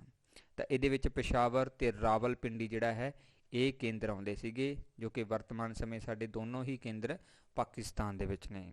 ਨੈਕਸਟ ਹੈ ਜੀ, ਗੰਧਾਰ ਮਹਾਜਨਪਦ ਦੀ ਰਾਜਧਾਨੀ ਕਿਹੜੀ ਸੀ ਜੀ? ਸੋ ਗੰਧਾਰ ਮਹਾਜਨਪਦ ਦੀ ਰਾਜਧਾਨੀ ਸੀਗੀ ਜੀ ਟੈਕਸਲਾ। ਟੈਕਸਲਾ ਇੱਥੋਂ ਦੀ ਜਿਹੜੀ ਹੈ ਰਾਜਧਾਨੀ ਸੀਗੀ, ਜਿਹੜਾ ਕਿ ਬੁੱਧ ਦੇ ਸਮੇਂ, ਮਹਾਤਮਾ ਬੁੱਧ ਦੇ ਸਮੇਂ ਇੱਕ ਪ੍ਰਸਿੱਧ ਐਜੂਕੇਸ਼ਨ ਸਿਸਟਮ ਦੇ ਨਾਲ, ਜਿਹੜਾ ਯੂਨੀਵਰਸਿਟੀ ਦੇ ਨਾਲ ਸੰਬੰਧਿਤ ਰਿਹਾ, ਜਿੱਥੇ ਟੈਕਸਲਾ ਯੂਨੀਵਰਸਿਟੀ ਸੀ, ਜਿੱਥੋਂ ਚੀਨੀ ਯਾਤਰੀ ਜਿਹੜੇ ਹੈ ਪੜ੍ਹਨ ਦੇ ਲਈ ਆਉਂਦੇ ਸੀ ਦੂਰੋਂ ਦੂਰੋਂ। ਓਕੇ, ਬਹੁਤ ਦੂਰੋਂ ਜਿਹੜੇ ਸਟੂਡੈਂਟ ਆਉਂਦੇ ਸੀ, ਵੱਡੀ ਸੰਖਿਆ ਦੇ ਵਿੱਚ ਜਿਹੜੇ ਇੱਥੇ ਬੱਚੇ ਆਉਂਦੇ ਸੀਗੇ। ਨੈਕਸਟ ਹੈ ਜੀ, ਵੱਜੀ ਦੇ 8 ਗਣ ਸੰਘਾਂ ਨੂੰ ਕੀ ਕਿਹਾ ਗਿਆ ਸੀਗਾ? ਸੋ ਵੱਜੀ ਆਪਾਂ ਮਹਾਜਨਪਦ ਦੀ ਗੱਲ ਕੀਤੀ ਸੀ, ਜਿਹੜਾ ਕਿ 8 ਜਿਹੜਾ ਕਹਿ ਸਕਦੇ ਹਾਂ ਸ਼ਾਸਕਾਂ ਦਾ ਜਾਂ 8 ਰਾਜਿਆਂ ਦਾ ਜਾਂ 8 ਕਬੀਲਿਆਂ ਦਾ ਇੱਕ ਗਰੁੱਪ ਸੀਗਾ। ਇਸ 8 ਨੂੰ ਜਿਹੜਾ ਹੈ ਕਿਹਾ ਕੀ ਗਿਆ ਸੀ? ਨਾਮ ਕੀ ਸੀ ਦਾ? ਅਸ਼ਟ ਕੁਲਿਕ ਸੀਗਾ। ਠੀਕ ਹੈ, ਕੁਲਿਕ ਜਾਨੀ ਕਿ ਕੁਲੀਕ ਜਿਹੜੇ ਕਹਿੰਦੇ ਆ ਕਬੀਲੇ ਦੇ ਰੂਪ ਦੇ, ਜਿਹੜਾ ਸਕਦੇ ਅਸ਼ਟ ਮਤਲਬ 8, ਇਹ ਤੁਹਾਨੂੰ ਪਤਾ ਹੀ ਹੈ ਕਿਉਂਕਿ ਬੁੱਧ ਧਰਮ ਦੇ ਵਿੱਚ ਇਹ ਕੀਤਾ ਸੀ। ਨੈਕਸਟ ਹੈ ਜੀ, ਕਪਿਲਵਸਤੂ ਦੇ ਸ਼ਾਸਕ ਕੌਣ ਸੀਗੇ ਜੀ? ਸੋ ਕਪਿਲਵਸਤੂ ਦੇ ਸ਼ਾਸਕ ਸੀਗੇ ਜੀ ਸੰਸ਼ੋਧਨ, ਜੋ ਕਿ ਮਹਾਤਮਾ ਬੁੱਧ ਦੇ ਪਿਤਾ ਸੀਗੇ। ਸੰਸ਼ੋਧਨ, ਠੀਕ ਹੈ, ਉੱਥੋਂ ਦੇ ਇਹ ਪ੍ਰਸਿੱਧ ਸ਼ਾਸਕ ਸੀਗੇ ਕਪਿਲਵਸਤੂ ਦੇ। ਨੈਕਸਟ ਹੈ ਜੀ, ਗਣਰਾਜਾਂ ਦਾ ਸ਼ਾਸਨ ਪ੍ਰਬੰਧ ਕਿਸ ਦੇ ਹੱਥ ਦੇ ਵਿੱਚ ਸੀਗਾ? ਸੋ ਜਿੰਨੇ ਵੀ ਗਣਰਾਜ ਸੀਗੇ ਮਹਾਜਨਪਦਾਂ ਸੀਗੀਆਂ, ਸੋ ਸਾਰਿਆਂ ਦੇ ਜਿਹੜੇ ਕਹਿ ਸਕਦੇ ਹਾਂ ਸ਼ਾਸਨ ਪ੍ਰਬੰਧ ਦੀ ਜ਼ਿੰਮੇਵਾਰੀ ਮੋਸਟਲੀ ਖਾਸ ਤੌਰ 'ਤੇ ਗਣਰਾਜਾਂ ਦੀ ਜਿਹੜੀ ਆਪਾਂ ਗੱਲ ਕੀਤੀ ਹੈ ਤਾਂ ਪ੍ਰੀਸ਼ਦ ਦੇ ਹੱਥ ਦੇ ਵਿੱਚ ਹੁੰਦੀ ਸੀ। ਪ੍ਰੀਸ਼ਦ ਹੀ ਜਿਹੜਾ ਕਾਨੂੰਨ ਬਣਾਉਂਦਾ ਸੀ, ਉਹਦੇ ਅਨੁਸਾਰ ਹੀ ਜਿਹੜਾ ਸਾਰਾ ਸਿਸਟਮ ਆ ਉਹ ਚੱਲਦਾ ਹੁੰਦਾ ਸੀਗਾ। ਠੀਕ ਹੈ, ਕਾਨੂੰਨ ਦਾ ਮਤਲਬ ਇਹ ਨਹੀਂ ਸੰਵਿਧਾਨ ਬਣਾਉਂਦਾ ਸੀ, ਮਤਲਬ ਉਹੀ ਰੂਲ ਰੈਗੂਲੇਸ਼ਨਸ ਜਿਹੜੇ ਉਹ ਬਣਾਉਂਦਾ ਹੁੰਦਾ ਸੀਗਾ। ਨੈਕਸਟ ਹੈ, ਮਹਾਜਨਪਦ ਦੇ ਸਮੇਂ ਵੋਟ ਪਾਉਣ ਨੂੰ ਕੀ ਕਿਹਾ ਜਾਂਦਾ ਸੀ? ਵੋਟ ਉਦੋਂ ਵੀ ਪਾਈ ਜਾਂਦੀ ਸੀਗੀ, ਬਟ ਉਸ ਸਮੇਂ ਉਹਦਾ ਨਾਮ ਕੀ ਸੀ ਇਹ ਦੇਖਿਓ। ਸੋ ਇਹ ਨਾਮ ਸੀਗਾ ਜੀ ਛੰਦ। ਠੀਕ ਆ, ਛੰਦ ਕਿਹਾ ਜਾਂਦਾ ਸੀਗਾ ਵੋਟ ਨੂੰ, ਉਸ ਸਮੇਂ ਵੋਟ ਪਾਉਣ ਵਾਲੇ ਨੂੰ। ਧਿਆਨ ਰੱਖਣਾ, ਵੋਟ ਪਾਉਣ ਨੂੰ ਕੀ ਕਿਹਾ ਜਾਂਦਾ ਸੀ? ਛੰਦ। ਅਤੇ ਵੋਟ ਨੂੰ ਕੀ ਕਿਹਾ ਜਾਂਦਾ ਸੀ? ਸਲਾਕਾ। ਸ਼ਲਾਕਾ ਕਿਹਾ ਜਾਂਦਾ ਸੀ ਜੀ ਵੋਟ ਨੂੰ। ਅਸੀਂ ਅੱਜ ਵੋਟ ਕਹਿੰਦੇ ਹਾਂ, ਉਸ ਸਮੇਂ ਸਲਾਕਾ ਕਿਹਾ ਜਾਂਦਾ ਸੀ। ਅਤੇ ਵੋਟ ਪਾਉਣ ਦੀ ਜਿਹੜੀ ਪ੍ਰਕਿਰਿਆ ਹੈ ਉਹਨੂੰ ਛੰਦ ਕਿਹਾ ਜਾਂਦਾ ਸੀ। ਅੱਜ ਅਸੀਂ ਮਤ ਅਧਿਕਾਰ ਦਾ ਜਿਹੜਾ ਕਹਿ ਸਕਦੇ ਹਾਂ ਇਸਤੇਮਾਲ ਕਰਦੇ ਹਾਂ। ਨੈਕਸਟ ਹੈ, ਸਲਕਾਬਾ ਨੂੰ ਇਕੱਠਾ ਕਰਨ ਦੇ ਲਈ ਕਰਮਚਾਰੀਆਂ ਨੂੰ ਕੀ ਕਿਹਾ ਜਾਂਦਾ ਸੀਗਾ? ਸੋ ਜਿਹੜੇ ਇਹ ਸਲਾਕਾਬ ਸੀਗੇ, ਠੀਕ ਹੈ, ਵੋਟਾਂ ਸੀ ਜਿਹੜੀਆਂ, ਇਹਨਾਂ ਨੂੰ ਇਕੱਠਾ ਕਰਨ ਵਾਲੇ ਕਰਮਚਾਰੀ ਨੂੰ ਕੀ ਕਿਹਾ ਜਾਂਦਾ ਸੀ ਉਸ ਸਮੇਂ ਦੇ ਵਿੱਚ? ਸੋ ਇਸ ਨੂੰ ਕਿਹਾ ਜਾਂਦਾ ਸੀ ਸਲਾਕਾ ਗ੍ਰਾਹਕ। ਸਲਾਕਾ ਗ੍ਰਾਹਕ ਹੁੰਦਾ ਸੀ ਜਿਹੜਾ ਇਹਨਾਂ ਸਾਰੀਆਂ ਵੋਟਾਂ ਨੂੰ ਇਕੱਠੀਆਂ ਕਰਦਾ ਹੁੰਦਾ ਸੀਗਾ। ਨੈਕਸਟ ਹੈ, ਅਸ਼ਵਮੇਧ ਯੱਗ ਦੇ ਵਿੱਚ ਕੁਰਬਾਨੀ ਕਿਸ ਜਾਨਵਰ ਦੀ ਦਿੱਤੀ ਜਾਂਦੀ ਸੀਗੀ? ਸੋ ਇਹ ਘੋੜੇ ਦੀ ਜਾਂ ਜਿਹੜੀ ਹੈ ਬਲੀ ਦਿੱਤੀ ਜਾਂਦੀ ਸੀਗੀ ਜਾਂ ਕੁਰਬਾਨੀ ਦਿੱਤੀ ਜਾਂਦੀ ਸੀ। ਇਹ ਅਜਿਹਾ ਹੁੰਦਾ ਸੀ ਕਿ ਇੱਕ ਘੋੜੇ ਨੂੰ ਜਿਹੜਾ ਹੈ ਖੁੱਲ੍ਹਾ ਛੱਡ ਦਿੱਤਾ ਜਾਂਦਾ ਸੀਗਾ, ਅਤੇ ਜਿਹੜਾ ਵੀ ਰਾਜਾ ਉਸ ਨੂੰ ਪਕੜ ਲੈਂਦਾ ਸੀ ਤਾਂ ਫਿਰ ਉਸ ਰਾਜੇ ਨੂੰ ਜਿਹੜਾ ਹੈ ਉਸ ਰਾਜੇ ਦੇ ਨਾਲ ਯੁੱਧ ਕਰਨਾ ਪੈਂਦਾ ਸੀ ਜਿਹੜੇ ਨੇ ਉਸ ਨੂੰ ਛੱਡਿਆ ਹੁੰਦਾ ਸੀ। ਔਰ ਆਖਿਰ ਦੇ ਵਿੱਚ ਫਿਰ ਇਸ ਘੋੜੇ ਦੀ ਜਿਹੜੀ ਹੈ ਬਲੀ ਦਿੱਤੀ ਜਾਂਦੀ ਸੀ ਤਾਂ ਕਿ ਉਹ ਆਪਣੀ ਗੱਦੀ ਦੇ ਉੱਪਰ ਵਿਰਾਜਮਾਨ ਹੋ ਸਕੇ। ਨੈਕਸਟ ਹੈ, ਅਸ਼ਵਮੇਧ ਯੱਗ ਦੇ ਵਿੱਚ ਕਿੰਨਾਂ ਲੋਕਾਂ ਨੂੰ ਭਾਗ ਲੈਣ ਦੀ ਇਜਾਜ਼ਤ ਨਹੀਂ ਸੀਗੀ? ਸੋ ਇਹਦੇ ਵਿੱਚ ਇੱਕੋ ਹੀ ਹੈ ਕਿ ਸ਼ੂਦਰ ਨੂੰ ਜਿਹੜਾ ਹੈ ਇਹਦੇ ਵਿੱਚ ਆਉਣ ਨਹੀਂ ਦਿੱਤਾ ਜਾਂਦਾ ਸੀ। ਬਾਕੀ ਸਾਰੇ ਹੈ ਨਾ ਵਰਗ ਜਿਹੜੇ ਇਹਦੇ ਵਿੱਚ ਆ ਸਕਦੇ ਸੀ, ਆਸਾਨੀ ਦੇ ਨਾਲ, ਕੋਈ ਪ੍ਰੋਬਲਮ ਨਹੀਂ ਸੀਗੀ। ਨੈਕਸਟ ਹੈ ਜੀ, ਮਹਾਜਨਪਦ ਕਿਹੜੇ ਦੋ ਸ਼ਬਦਾਂ ਨੂੰ ਮਿਲਾ ਕੇ ਬਣਦਾ ਹੈ? ਸੋ ਮਹਾਜਨਪਦ ਜਿਹੜਾ ਹੈ ਇੱਕ ਵੱਡਾ ਖੇਤਰ ਹੈ। ਇੱਥੇ ਜਨਪਦ ਦੀ ਗੱਲ ਕੀਤੀ ਹੈ, ਸੌਰੀ। ਸੋ ਜਨਪਦ ਜਿਹੜਾ ਹੈ ਉਹ ਖੇਤਰ ਹੈ ਜਿਹੜਾ ਕਿ ਇੱਕ ਸ਼ਹਿਰੀ ਖੇਤਰ ਨੂੰ ਅਤੇ ਇੱਕ ਪੈਰ, ਇਹਨਾਂ ਦੋਨਾਂ ਨੂੰ ਮਿਲਾ ਕੇ ਬਣਦਾ ਹੈ, ਜਿਸ ਤੋਂ ਬਣਦਾ ਹੈ ਜਨਪਦ। ਠੀਕ ਹੈ, ਯਾਨੀ ਕਿ ਜਨ ਤੋਂ ਜਿਹੜਾ ਹੈ ਸ਼ਹਿਰ ਬਣ ਜਾਂਦਾ ਹੈ, ਪਾਪੂਲੇਸ਼ਨ ਵਾਲਾ ਖੇਤਰ, ਔਰ ਪਦ ਤੋਂ ਜਿਹੜਾ ਹੈ ਤੇ ਪੈਰ ਜਿਹੜਾ ਸ਼ਬਦ ਹੈ ਉਹਦਾ ਇਸਤੇਮਾਲ ਕੀਤਾ ਜਾਂਦਾ ਹੈ। ਨੈਕਸਟ ਹੈ, ਕਿਲ੍ਹੇਬੰਦੀ ਕਿਸ ਦੀ ਕੀਤੀ ਜਾਂਦੀ ਸੀ? ਜਦੋਂ ਪ੍ਰਾਚੀਨ ਸਮੇਂ ਦੇ ਵਿੱਚ ਗੱਲ ਕਰਦੇ ਹਾਂ ਤਾਂ ਉਸ ਸਮੇਂ ਮਹਾਜਨਪਦ ਦੀ ਜਿਹੜੀ ਰਾਜਧਾਨੀ ਹੁੰਦੀ ਸੀਗੀ ਉਹਦੀ ਕਿਲ੍ਹੇਬੰਦੀ ਕੀਤੀ ਜਾਂਦੀ ਸੀਗੀ ਉਸ ਸਮੇਂ ਦੇ ਵਿੱਚ। ਨੈਕਸਟ ਹੈ, ਪੈਦਾਵਾਰ ਦਾ 1/6ਵਾਂ ਹਿੱਸਾ ਟੈਕਸ ਦੇ ਰੂਪ ਦੇ ਵਿੱਚ ਕਿਸ ਤੋਂ ਲਿਆ ਜਾਂਦਾ ਸੀਗਾ? ਸੋ ਇਹ ਟੈਕਸ ਸੀਗਾ ਜਿਹੜਾ ਕਿਸਾਨਾਂ ਤੋਂ ਲਿਆ ਜਾਂਦਾ ਸੀ ਮੋਸਟਲੀ। ਠੀਕ ਹੈ, 1/4, 1/3, 1/5, 1/8 ਇਹ ਟੈਕਸ ਜਿਹੜਾ ਮੋਸਟਲੀ ਕਿਸਾਨਾਂ ਤੋਂ ਹੀ ਲਿਆ ਜਾਂਦਾ ਹੁੰਦਾ ਹੈ। ਨੈਕਸਟ ਹੈ ਜੀ, ਰਾਜਗੀਰੀ ਨੂੰ ਅੱਜ ਕੀ ਕਹਿੰਦੇ ਹੈਗੇ ਨੇਗੇ? ਜੋ ਪਹਿਲਾਂ ਰਾਜਗੀਰੀ ਹੁੰਦੀ ਸੀ ਉਸ ਸਮੇਂ ਦੇ ਵਿੱਚ ਜਦੋਂ ਮਹਾਜਨਪਦ ਸੀ, ਤਾਂ ਅੱਜ ਇਸ ਦਾ ਨਾਮ ਕੀ ਹੈ? ਅੱਜ ਇਸ ਦਾ ਨਾਮ ਵੀ ਰਾਜਗੀਰੀ ਜਿਹੜਾ ਹੈ ਸੇਮ ਹੀ ਹੈ, ਕੋਈ ਪਰਿਵਰਤਨ ਜਿਹੜਾ ਇਸ ਦੇ ਵਿੱਚ ਨਹੀਂ ਹੋਇਆ ਹੈ। ਨੈਕਸਟ ਹੈ ਜੀ, ਸਿਕੰਦਰ ਇੱਕ ਰਾਜਾ ਸੀ ਜਿਹੜਾ ਕਿ ਬਹੁਤ ਜ਼ਿਆਦਾ ਮਹਾਨ ਸੀ, ਜਿਹੜਾ ਕਿ ਰਹਿੰਦਾ ਸੀ ਕਿਹੜੇ ਸਥਾਨ 'ਤੇ ਜੀ? ਯੂਨਾਨ ਦੇ ਵਿੱਚ ਸੀਗਾ। ਠੀਕ ਹੈ, ਇਹ ਯੂਨਾਨ ਦਾ ਸ਼ਾਸਕ ਸੀਗਾ, ਅਤੇ ਧਿਆਨ ਰੱਖਣਾ ਕਿ ਇਹਦੇ ਪਿਤਾ ਦਾ ਨਾਮ ਫਿਲਿਪ ਸੀਗਾ। ਫਿਲਿਪ ਦਾ ਪੁੱਤਰ ਸੀਗਾ ਇਹ, ਅਤੇ ਇਸਨੇ ਪੂਰੇ ਸੰਸਾਰ ਨੂੰ ਜਿੱਤਣ ਦਾ ਜਿਹੜਾ ਸੁਪਨਾ ਹੈ ਉਹ ਲਿਆ ਸੀਗਾ। ਨੈਕਸਟ ਹੈ ਜੀ, ਕਿਹੜੇ ਦਰਿਆ ਦੇ ਕੰਢੇ ਦੇ ਉੱਪਰ ਸਿਕੰਦਰ ਦੀ ਫੌਜ ਰੁਕੀ ਸੀਗੀ? ਸੋ ਕਿਹੜੇ ਦਰਿਆ ਦੇ ਕੰਢੇ ਦੇ ਉੱਪਰ ਸਿਕੰਦਰ ਦੀ ਫੌਜ ਜਿਹੜੀ ਹੈ ਉਹ ਰੁਕੀ ਸੀਗੀ? ਰੁਕੀ ਦਾ ਮਤਲਬ ਇਹੀ ਹੈ, ਠੀਕ ਹੈ, ਕਿ ਉਹਨਾਂ ਨੇ ਜਿਹੜਾ ਹੈ ਭਾਰਤ ਦੇ ਰਾਜੇ ਦੇ ਨਾਲ ਜਿਹੜਾ ਹੈ युद्ध किया तो उस तो बाद जिहड़ा है ना अरैसट की, फिर उत्थों वो वापस जान लग गए सीगे। ठीक है, ये भी याद रखना है कि ब्यास दरिया के कंढे तो ही जिहड़ा है सिकंदर वापस मुड़ गया सी, क्योंकि उसकी सैना ने जिहड़ा जवाब दे दिता सी कि हुण वो लड़ नहीं सकते, हुण वो थक चुके ने ते अपने खेतर दे विच वापस जाना चाहुंदे ने। इस करके जिहड़ा है सिकंदर सीगा जिहड़ा ਉਹ ਬਿਆਸ ਦਰਿਆ ਤੋਂ ਹੀ ਵਾਪਸ ਮੁੜ ਗਿਆ ਸੀ। ਇੱਕ ਚੀਜ਼ ਇਹ ਵੀ ਯਾਦ ਕਰ ਲੈਣਾ ਕਿ ਸਿਕੰਦਰ ਨੂੰ ਜਿਹੜਾ ਹੈ ਭਾਰਤ ਦੇ ਉੱਪਰ ਹਮਲਾ ਕਰਨ ਦੇ ਲਈ ਕਿਸ ਰਾਜੇ ਨੇ ਜਿਹੜਾ ਹੈ ਕਹਿ ਸਕਦੇ ਹਾਂ ਕਿਹਾ ਸੀਗਾ, ਤਾਂ ਰਾਜਾ ਅਭੀ ਸੀਗਾ। ਰਾਜਾ ਅਭੀ ਸੀ ਜਿਹੜਾ ਕਿ ਪੰਜਾਬ ਦਾ ਸ਼ਾਸਕ ਸੀਗਾ, ਉਸ ਨੇ ਕਿਹਾ ਸੀ ਵੀ ਅੱਗੇ ਭਾਰਤ ਦੇ ਉੱਪਰ ਹਮਲਾ ਕਰਦੇ, ਉਸਨੇ ਸਾਥ ਵੀ ਦਿੱਤਾ ਸੀਗਾ। ਠੀਕ ਹੈ, ਬਟ ਉਸ ਤੋਂ ਪਹਿਲਾਂ ਹੀ ਭਾਰਤ ਦਾ ਇੱਕ ਰਾਜਾ ਪੋਰਸ ਵੀ ਸੀ, ਉਹਨੇ ਉਸ ਨੂੰ ਮੋੜ ਦਿੱਤਾ ਸੀ। ਨੈਕਸਟ ਹੈ ਜੀ PGW ਪ੍ਰੈਡੇਟਡ ਗ੍ਰੇਵੀਅਰ, ਇਹ ਇੱਕ ਕਿਸਮ ਸੀ ਕਿਸ ਚੀਜ਼ ਦੀ ਪ੍ਰਾਚੀਨ ਸਮੇਂ ਦੇ ਵਿੱਚ। ਸੋ ਇਹ ਸੀਗੀ ਜੀ ਮਿੱਟੀ ਦੇ ਭਾਂਡਿਆਂ ਦੀ, ਜਿੱਥੋਂ ਮਿੱਟੀ ਦੇ ਭਾਂਡੇ ਬਣਾਏ ਜਾਂਦੇ ਸੀਗੇ ਉਹਨੂੰ PGW ਜਿਹੜਾ ਕਿਹਾ ਜਾਂਦਾ ਸੀਗਾ ਪੁਰਾਣੇ ਸਮੇਂ ਦੇ ਵਿੱਚ, ਪ੍ਰੈਡੇਟਡ ਗ੍ਰੇਵੀਅਰ। ਨੈਕਸਟ ਹੈ ਜੀ ਕੰਮਕਾਰ। ਕੰਮਕਾਰਾ ਸ਼ਬਦ ਕਿਹਨਾਂ ਜਮਾਤਾਂ ਦੇ ਲਈ ਵਰਤਿਆ ਜਾਂਦਾ ਸੀ? ਸੋ ਇਹ ਸ਼ਬਦ ਵਰਤਿਆ ਜਾਂਦਾ ਸੀ ਜੀ ਜ਼ਮੀਨਾਂ ਦੇ ਲਈ ਤੇ ਜਾਂ ਮਜ਼ਦੂਰਾਂ ਦੇ ਲਈ ਜਿਹੜਾ ਹੈ ਇਹ ਸ਼ਬਦ ਵਰਤ ਲਏ ਜਾਂਦੇ ਸੀ, ਜਿਨ੍ਹਾਂ ਦੇ ਕੋਲੇ ਕੋਈ ਜ਼ਮੀਨ ਨਹੀਂ ਸੀ ਜਾਂ ਫਿਰ ਮਜ਼ਦੂਰੀ ਜਾਂ ਲੇਬਰ ਜਿਹੜਾ ਹੈ ਉਹ ਕਰਦੇ ਹੁੰਦੇ ਸੀ, ਉਹਨਾਂ ਨੂੰ ਉਸ ਸਮੇਂ ਦੇ ਵਿੱਚ ਕੰਮਕਾਰਾ ਜਾਂ ਕੰਮਕਾਰ ਜਿਹੜਾ ਹੈ ਉਹ ਕਿਹਾ ਜਾਂਦਾ ਸੀ। ਨੈਕਸਟ ਹੈ ਭਾਗ ਕੀ ਸੀ? ਭਾਗ ਸੀਗਾ ਜੀ ਚੀਜ਼ਾਂ ਦੀ ਖਰੀਦ ਵੇਚ ਦੇ ਉੱਪਰ ਲਿਆ ਜਾਣ ਵਾਲਾ ਟੈਕਸ। ਠੀਕ ਹੈ, ਇਹ ਮਹਾਜਨਪਦ ਦੇ ਸਮੇਂ ਦੀ ਹੀ ਗੱਲ ਹੋ ਰਹੀ ਹੈ, ਇਹ ਵੀ ਯਾਦ ਰੱਖਣਾ। ਓਕੇ, ਭਾਗ ਕਿਸੇ ਚੀਜ਼ਾਂ ਦੀ ਖਰੀਦ ਤੇ ਵੇਚ ਦੇ ਉੱਪਰ ਜੋ ਟੈਕਸ ਲਿਆ ਜਾਂਦਾ ਸੀ ਉਸ ਨੂੰ ਭਾਗ ਕਿਹਾ ਜਾਂਦਾ ਸੀ। ਨੈਕਸਟ ਕੁਐਸਚਨ ਹੈ ਪੁਰਾਣਾ ਕਿਲਾ ਜਨਪਦ ਦੇ ਵਿੱਚ ਇੱਕ ਬਸਤੀ ਸੀ ਜਿਹੜੀ ਕਿ ਅੱਜ ਕੱਲ੍ਹ ਸਥਿਤ ਹੈ।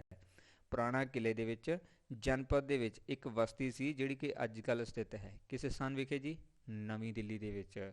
ਓਕੇ, ਇਹ ਪੁਰਾਣਾ ਕਿਲਾ ਸੀ, ਇਹ ਜਨਪਦ ਦੇ ਵਿੱਚ ਇੱਕ ਬਸਤੀ ਦੇ ਰੂਪ ਦੇ ਵਿੱਚ ਸੀ ਤੇ ਵਰਤਮਾਨ ਸਮੇਂ ਹੀ ਦਿੱਲੀ ਦੇ ਵਿੱਚ ਸਥਿਤ ਹੈ।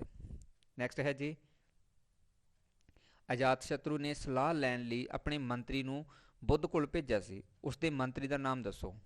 ਧਿਆਨ ਰੱਖਿਓ, ਅਜਾਤਸ਼ਤਰੂ ਨੇ ਸਲਾਹ ਲੈਣ ਦੇ ਲਈ ਆਪਣੇ ਮੰਤਰੀ ਨੂੰ ਬੁੱਧ ਕੋਲੇ ਭੇਜਿਆ ਸੀ, ਮਹਾਤਮਾ ਬੁੱਧ ਦੇ ਕੋਲੇ, ਅਤੇ ਉਸ 'ਤੇ ਉਹ ਮੰਤਰੀ ਦਾ ਨਾਮ ਦੱਸੋ ਜਿਹੜਾ ਬੁੱਧ ਕੋਲੇ ਗਿਆ ਸੀ।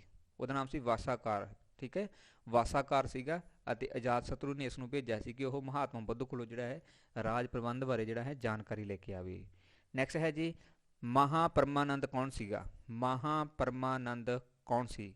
ਸੋ ਇਹ ਸੀਗਾ ਜੀ ਮਗਧ ਦਾ ਮਸ਼ਹੂਰ ਰਾਜਾ, ਇਹ ਸੀਗਾ ਜੀ ਮਗਧ ਦਾ ਮਸ਼ਹੂਰ ਰਾਜਾ। ਓਕੇ, ਸੋ ਇੱਕ ਚੀਜ਼ ਧਿਆਨ ਰੱਖਣਾ ਵੀ WhatsApp ਗਰੁੱਪ ਦੇ ਵਿੱਚ ਐਡ ਹੋਣ ਦੇ ਲਈ ਤੁਸੀਂ ਲਾਸਟ ਦੇ ਵਿੱਚ ਜਿਹੜਾ ਨੰਬਰ ਦਿੱਤਾ ਹੁੰਦਾ ਉੱਥੇ ਕੰਟੈਕਟ ਕਰ ਸਕਦੇ ਹੈਗੇ ਹੋਗੇ, ਔਰ ਉੱਥੇ ਤੁਹਾਨੂੰ ਇਹ ਸਾਰੀਆਂ ਕਲਾਸਾਂ ਨੇ ਜਿਹੜੀਆਂ PDF ਨੇ ਉਹ ਮਿਲਦੀਆਂ ਹੈਗੀਆਂ ਨੇਗੀਆਂ। ਠੀਕ ਹੈ, ਸੋ ਉੱਥੋਂ ਤੁਸੀਂ ਜੇਕਰ ਕੋਈ ਸਟੂਡੈਂਟ ਇੰਟਰਸਟਡ ਹੈ ਤਾਂ ਉਹਦੇ ਵਿੱਚ ਉਹ ਐਡ ਹੋ ਸਕਦਾ ਹੈ, ਜਿਹਦੀ ਫੀਸ 500 ਹੈ। ਸੋ ਪਹਿਲਾਂ ਹੀ ਦੱਸਿਆ ਹੈ, ਤਾਂ ਉੱਥੋਂ ਤੁਸੀਂ ਉਸ ਨੂੰ ਜਿਹੜਾ ਹੈ ਪ੍ਰਾਪਤ ਕਰ ਸਕਦੇ ਹੋ, ਜਿੱਥੇ ਤੁਹਾਡਾ ਟਾਈਮ ਜਿਹੜਾ ਹੈ ਉਹ ਸੇਵਿੰਗ ਹੋ ਜਾਊਗੀ। ਇਹ ਕਲਾਸ ਲਗਾਉਣ ਦੀ ਜਗ੍ਹਾ ਤੁਸੀਂ ਉੱਥੋਂ PDF ਹੀ ਜਿਹੜੀਆਂ ਉਹ ਪੜ੍ਹ ਸਕਦੇ ਹੋ। ਨੈਕਸਟ ਹੈ ਜੀ ਸਿਕੰਦਰ ਨੇ ਭਾਰਤ 'ਤੇ ਹਮਲਾ ਕਦੋਂ ਕੀਤਾ? ਇਹ ਵੀ ਬਹੁਤ ਇੰਪੋਰਟੈਂਟ ਹੈ, ਵੀ ਯਾਦ ਰੱਖ ਲਿਓ। ਤਾਂ ਸਿਕੰਦਰ ਨੇ ਭਾਰਤ ਦੇ ਉੱਪਰ 326 ਈਸਵੀ ਪੂਰਵ ਦੇ ਵਿੱਚ ਹਮਲਾ ਕੀਤਾ ਸੀਗਾ। ਸਿਕੰਦਰ ਨੇ 326 ਈਸਵੀ ਪੂਰਵ ਦੇ ਵਿੱਚ, ਇਹ ਵੀ ਮੋਸਟ ਇੰਪੋਰਟੈਂਟ ਹੈ। ਠੀਕ ਹੈ, ਇਹ ਮੈਂ ਦੱਸ ਚੁੱਕਿਆ ਹਾਂ ਕਿ ਰਾਜਾ ਅਭੀ ਦੇ ਕਹਿਣ ਦੇ ਉੱਪਰ ਜਿਹੜਾ ਹੈ ਇਹ ਹਮਲਾ ਕੀਤਾ ਸੀਗਾ, ਜੋ ਕਿ ਪੰਜਾਬ ਦਾ ਉਸ ਸਮੇਂ ਜਿਹੜਾ ਸ਼ਾਸਕ ਸੀਗਾ। ਓਕੇ, ਨੈਕਸਟ ਹੈ ਜੀ ਸਿਕੰਦਰ ਦੇ ਨਾਲ ਭਾਰਤ ਦੇ ਕਿਸ ਰਾਜੇ ਨੇ ਯੁੱਧ ਕੀਤਾ ਸੀ? ਰਾਜਾ ਅਭੀ ਨੇ ਤਾਂ ਇਸ ਨੂੰ ਬੁਲਾਇਆ ਸੀਗਾ, ਅਤੇ ਸਿਕੰਦਰ ਦੇ ਨਾਲ ਜਿਹੜਾ ਯੁੱਧ ਹੋਇਆ ਸੀਗਾ ਉਹ ਰਾਜਾ ਪੋਰਸ ਦਾ ਹੋਇਆ ਸੀਗਾ। ਠੀਕ ਹੈ, ਜਦੋਂ ਰਾਜਾ ਅਭੀ ਨੇ ਜਿਹੜਾ ਹੈ ਸਿਕੰਦਰ ਮਹਾਨ ਦਾ ਸਵਾਗਤ ਕੀਤਾ ਤੇ ਬਾਅਦ ਦੇ ਵਿੱਚ ਰਾਜੇ ਨੇ ਅਭੀ ਨੇ ਜਿਹੜਾ ਹੈ ਆਪਣਾ ਸੈਨਿਕ ਭੇਜਿਆ ਕਿ ਪੋਰਸ ਨੂੰ ਕਹੇ ਕਿ ਉਹ ਜਾ ਕੇ ਉਸਦੀ ਅਧੀਨਤਾ ਜਿਹੜੀ ਆ ਉਹ ਸਵੀਕਾਰ ਕਰ ਲਏ। ਤਾਂ ਫਿਰ ਰਾਜਾ ਪੋਰਸ ਨੇ ਜਿਹੜਾ ਹੈ ਜਵਾਬ ਦਿੱਤਾ ਸੀ ਕਿ ਉਹ ਜੰਗ ਦੇ ਮੈਦਾਨ ਦੇ ਵਿੱਚ ਜਾ ਕੇ ਹੀ ਜਿਹੜਾ ਹਾਰ ਮੰਨੂਗਾ, ਇਸ ਤਰ੍ਹਾਂ ਹਾਰ ਮੰਨਣ ਵਾਲਾ ਨਹੀਂ ਹੈ। ਔਰ ਆਖਰ ਦੇ ਵਿੱਚ ਜਦੋਂ ਸਿਕੰਦਰ ਦੇ ਨਾਲ ਉਹ ਯੁੱਧ ਕਰਦਾ ਹੈ ਤਾਂ ਜਦੋਂ ਆਖਰ ਦੇ ਵਿੱਚ ਪੋਰਸ ਹਾਰ ਜਾਂਦਾ ਹੈ ਤਾਂ ਉਹਨੂੰ ਮਤਲਬ ਸਿਕੰਦਰ ਪੁੱਛਦਾ ਹੈ ਕਿ ਹੁਣ ਤੇਰੇ ਨਾਲ ਕਿਹੋ ਜਿਹਾ ਵਿਹਾਵ ਕੀਤਾ ਜਾਵੇ। ਤਾਂ ਉਹ ਕਹਿੰਦਾ ਹੈ ਜਿਸ ਤਰ੍ਹਾਂ ਇੱਕ ਰਾਜੇ ਦੇ ਨਾਲ ਵਿਹਾਵ ਹੁੰਦਾ ਹੈ ਉਸੇ ਤਰੀਕੇ ਦੇ ਨਾਲ ਹੀ ਮੇਰੇ ਨਾਲ ਵੀ ਬਿਹੇਵ ਹੋਣਾ ਚਾਹੀਦਾ ਹੈ। ਸੋ ਇਸੇ ਚੀਜ਼ ਤੋਂ ਪ੍ਰਸੰਨ ਹੋ ਕੇ ਸਿਕੰਦਰ ਨੇ ਜਿਹੜਾ ਹੈ ਉਸਨੂੰ ਛੱਡ ਦਿੱਤਾ ਸੀ ਅਤੇ ਉਹਦਾ ਰਾਜ ਭਾਗ ਵੀ ਜਿਹੜਾ ਹੈ ਉਹਨੂੰ ਵਾਪਸ ਦੇ ਦਿੱਤਾ ਸੀਗਾ। ਯਾਨੀ ਕਿ ਸਿਕੰਦਰ ਤਾਂ ਇੱਕ ਬਹਾਦਰ ਸੀ ਹੀ ਸੀ, ਉਸ ਦਾ ਮੁਕਾਬਲਾ ਕਰਨ ਦੇ ਲਈ ਰਾਜਾ ਪੋਰਸ ਵੀ ਇੱਕ ਬਹਾਦਰ ਵਿਅਕਤੀ ਗਿਣਿਆ ਜਾਂਦਾ ਹੈ ਜੋ ਭਾਰਤ ਦਾ ਨਿਵਾਸੀ ਸੀਗਾ। ਓਕੇ, ਸਿਕੰਦਰ ਇਹੋ ਜਿਹਾ ਸੀਗਾ ਕਿ ਜੇਕਰ ਜਿੱਥੇ ਵੀ ਉਹ ਜਾਂਦਾ ਤਾਂ ਰਾਜੇ ਪਹਿਲਾਂ ਹੀ ਆਪਣੀ ਜਿਹੜੀ ਕਹਿ ਸਕਦੇ ਹਾਂ ਨਾ ਪੁਰਸਕਾਰ ਭੇਜ ਦਿੰਦੇ ਸੀ ਕਿ ਅਸੀਂ ਤੁਹਾਡੀ ਅਧੀਨਤਾ ਸਵੀਕਾਰ ਕਰਦੇ ਹਾਂ, ਸਾਡੇ ਉੱਪਰ ਹਮਲਾ ਨਾ ਹੋਵੇ। ਪਰ ਰਾਜਾ ਪੋਰਸ ਉਹ ਸੀ ਜਿਹਨੇ ਲਲਕਾਰਿਆ ਸੀ ਕਿ ਨਹੀਂ ਜੀ, ਜੰਗ ਦੇ ਮੈਦਾਨ ਦੇ ਵਿੱਚ ਜਾ ਕੇ ਹੀ ਦੇਖਾਂਗੇ ਕੌਣ ਹਾਰਦਾ ਅਤੇ ਕੌਣ ਜਿੱਤਦਾ ਹੈ। ਨੈਕਸਟ ਹੈ ਜੀ, ਸਿਕੰਦਰ ਤੇ ਪੋਰਸ ਦੇ ਵਿਚਕਾਰ ਯੁੱਧ ਕਿਹੜੇ ਦਰਿਆ ਤੇ ਹੋਇਆ ਸੀ? ਇਹ ਵੀ ਮੋਸਟ ਇੰਪੋਰਟੈਂਟ ਹੈ। ਸਿਕੰਦਰ ਤੇ ਰਾਜਾ ਪੋਰਸ ਦੇ ਵਿਚਕਾਰ ਯੁੱਧ ਹੋਇਆ ਸੀ ਜੀ ਜੇਹਲਮ ਦਰਿਆ ਦੇ ਕੰਢੇ ਦੇ ਉੱਪਰ। ਜੇਹਲਮ ਦਰਿਆ ਦੇ ਕੰਢੇ ਦੇ ਉੱਪਰ ਇਹ ਯੁੱਧ ਹੋਇਆ ਸੀ। ਰਾਜਾ ਪੋਰਸ ਹਾਰ ਗਿਆ ਸੀ, ਬਟ ਸਿਕੰਦਰ ਨੇ ਉਸ ਨੂੰ ਬਖਸ਼ ਦਿੱਤਾ ਸੀ। ਇਸ ਤੋਂ ਇਲਾਵਾ ਸਿਕੰਦਰ ਸੀ ਜਿਹੜਾ, ਉਹ ਬਿਆਸ ਦਰਿਆ ਤੋਂ ਵਾਪਿਸ ਮੁੜ ਗਿਆ ਸੀਗਾ। ਬਿਆਸ ਦਰਿਆ ਤੋਂ ਵਾਪਿਸ ਮੁੜ ਗਿਆ ਸੀ ਕਿਉਂਕਿ ਉਹਦੇ ਸੈਨਿਕ ਜਿਹੜੇ ਆ ਉਹ ਥੱਕ ਚੁੱਕੇ ਸੀਗੇ, ਉਹ ਹੋਰ ਯੁੱਧ ਨਹੀਂ ਕਰਨਾ ਚਾਹੁੰਦੇ ਸੀਗੇ। ਓਕੇ ਜੀ, ਸੋ ਇਹ ਸੀ ਅੱਜ ਦੇ ਸਾਡੇ MCQs। ਉਮੀਦ ਕਰਦਾ ਕਿ ਸਭ ਦੇ ਲਈ ਹੈਲਪਫੁਲ ਰਹਿਣਗੇ। ਸੋ WhatsApp ਗਰੁੱਪ ਜੁਆਇਨ ਕਰਨ ਦੇ ਲਈ ਤੁਸੀਂ ਇਸ ਨੰਬਰ ਦੇ ਉੱਪਰ ਕੰਟੈਕਟ ਕਰ ਸਕਦੇ ਹੋ। ਵੀਡੀਓ ਨੂੰ ਲਾਈਕ ਕਰਨਾ, ਸ਼ੇਅਰ ਕਰਨਾ ਅਤੇ ਕਮੈਂਟ ਬਾਕਸ ਦੇ ਵਿੱਚ ਆਪਣੇ ਸੁਝਾਅ ਦੇਣੇ ਤੁਸੀਂ ਨਾ ਭੁੱਲਿਆ ਕਰੋ। ਅਤੇ ਜਿਹੜੇ ਵਿਦਿਆਰਥੀ ਨਵੇਂ ਆਉਂਦੇ ਹੁੰਦੇ ਨੇ, ਉਹ ਪਲੀਜ਼ ਚੈਨਲ ਨੂੰ ਸਬਸਕ੍ਰਾਈਬ ਜ਼ਰੂਰ ਕਰ ਲਿਆ ਕਰੋ। Thank you so much.